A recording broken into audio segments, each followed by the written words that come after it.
where it is today, which is on the cusp of legalization. But as patients, we deserve better. And as entrepreneurs, we deserve better. So let's talk about what we need to do to get what we all deserve. Jeff Sessions sent me here. It was April of last year, and then Senator Jeff Sessions said during a congressional hearing, we all know the kind of people who smoke marijuana, and these are not good people. I was a month into my medical leave when I read that headline. It was a medical leave that was brought on by the failure of modern medicine, really, because I tried desperately to be a good patient. And I took the ever-increasing mountain of drugs my doctors prescribed to me to treat my multiple sclerosis. And I say treat because there is no cure. Every drug they give you is a treatment. Copaxone, Adderall, Baclofen, Flexeril, Zofran, Prozac, Trazodone. Each pill made me sicker and sicker till it got to the point where in 1 year I was in an ER 3 times. And I lived every day nauseated and in pain.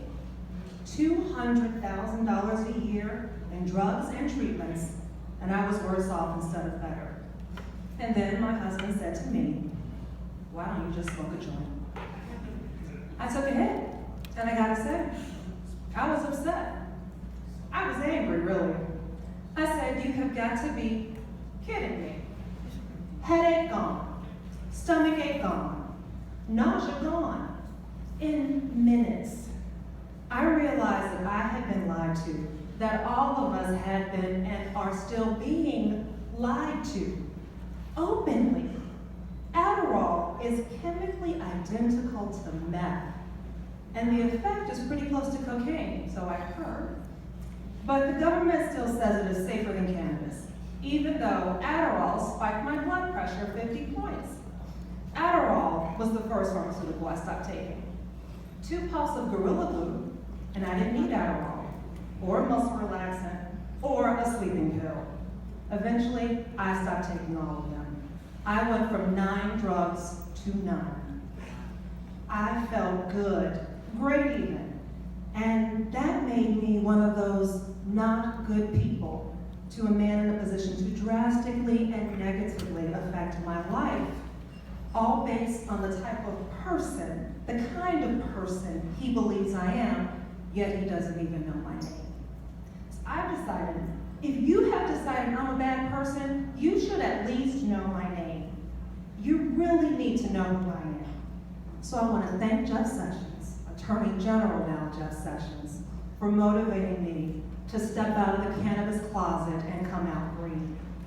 They need to know who we all are. Too many people, for far too long, have judged and condemned something they know nothing about. It is us, the people in this room, to educate. And they need to feel empowered. They just don't know how to do it. And if we stay in the shadows, people in power will always believe we belong in the shadows. We have to give people the tools to stand up to power. And it's not that hard. It's really not that hard. I have found my most effective tool is a brownie. When I decided, a brownie. When I decided to publicly talk about my use, I was inundated with questions. The most common one was, is it true that weed does all this stuff, or is everybody just getting high? My answer is yes. Weed does a lot of great things, and a lot of people are just getting high. And if you're responsible, an adult, why is that different from taking a drink? And then I follow it up with, would you like to try a brownie? I hardly ever get a no. The usual response is, I slept great, my pain stopped, it took the edge off.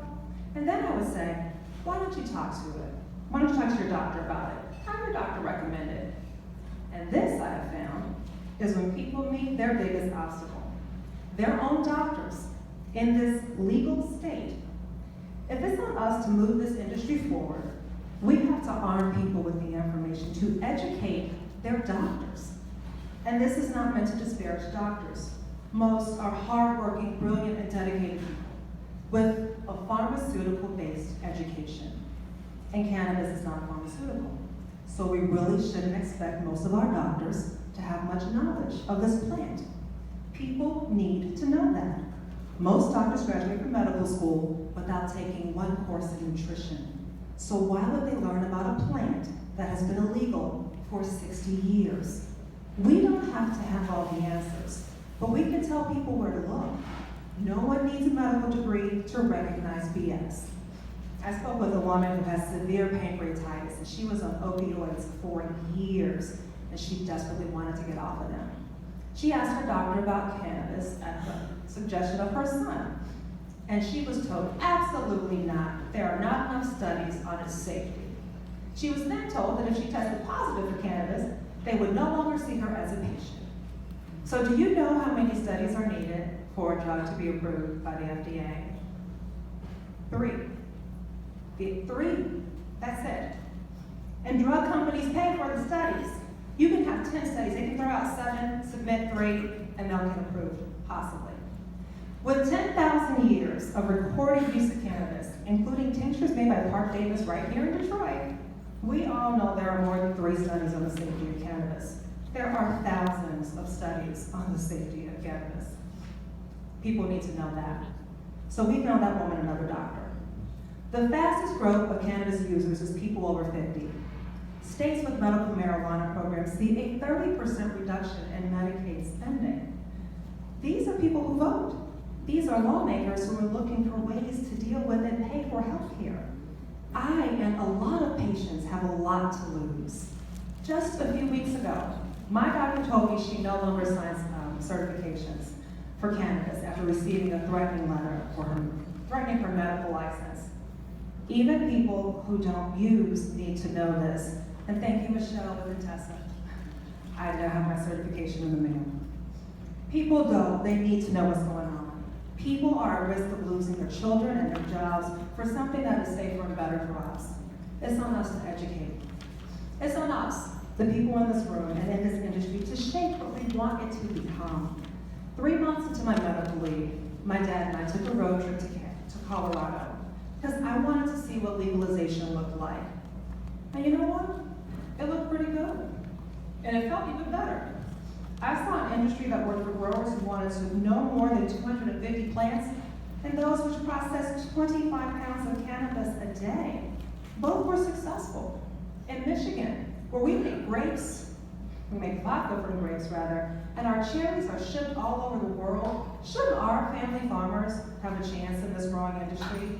As a patient, the thought of a pharmaceutical company coming in and saying to legislators, don't worry, we can regulate it and make it safe, that scares me. That makes it one step closer to being unaffordable. The people drafting laws should hear those concerns. Being a patient opened my eyes to a stunning level of corruption in our legal and medical system. Alcohol companies and pharmaceutical companies are pouring millions of dollars into anti-legalization campaigns. It seems people who use cannabis also drink less as well. You don't see that on the news, do you? The makers of fentanyl, a drug responsible for thousands of overdose deaths every year, spent $250,000 to defeat legalization in Arizona. And guess what? They are now seeking FDA approval for a synthetic form of THC. Yeah. So when these companies are telling our lawmakers they can do it better, we need to stand up and say, no, we trust our neighbors, who are our growers, our edibles bakers, and our dispensary owners. We trust our small business owners over big anything. So let this emerging industry be one of fairness, and not just on the business side. How can we sit here in Detroit and not acknowledge how the war on drugs unfairly targeted and decimated communities of color? Millions of lives were made worse or destroyed by people who preyed upon Black and brown people. How do we address that? Well, we start by demanding that it be addressed. Other states have come up with ways. Michigan can come up with some ways too. And finally, for those of you who see yourselves working in this business, running a business in this field, please be good stewards of this emerging and developing industry. The need is growing, and knowledgeable people are desperately needed. I know a psychologist who has seizures, and he went to a dispensary for THC tablets. He set the bud tender, grabbed a bottle off the shelf, sprinkled the capsules on the top of a dirty display case, grabbed a knife out of his back pocket, counted 10 tablets, capsules, and sent him on his way. He took a tablet and it was so high the next morning he had to cancel all of his appointments. Now this is not the image we want to project, is it? A few months ago, I got a phone call from a friend of a friend. This is a man in his 70s who couldn't believe, after years of being prescribed opioids, his doctor was telling him there was nothing else they could do for him and his back pain, and he should consider cannabis. And then he was left on his own to figure out how to do that. I was meeting with representatives from the Jewish Community Center for a cannabis education seminar, and the women who were putting together this group thought that doctors actually handed people prescriptions with things like, here's 7 grams of Granddaddy Purple. It's like, it doesn't work that way. We have to let them know it doesn't work that way. And I had to be the one to tell a woman with cancer, who's in triple negative cancer and chemotherapy, that she shouldn't eat sugar. Her doctors had neglected to give her that one little piece of cancer fighting advice: stop eating the sugar. So, people are becoming curious, and we will be the ones they turn to when they want alternatives. So we have to be honest. Some people will become addicted to cannabis. Some estimates are as high as 10%. But let people know it's also 30% for opioids. THC can be detrimental to developing brains, but it can be miraculous for aging ones. We have to be the trusted source for all the facts, and let's support each other. During that trip to Colorado, I toured a bakery, and the owner said, you know, you can do this, and you should do this. And so now we are. So hopefully you'll see our bakery line sometime next year. This industry is filled with people, good people, and we need more of them. I have been humbled by all the people willing to help and to advise. I've spent an hour just talking to the chief medical examiner, officer I should say, at Home of Medicine in Ann Arbor.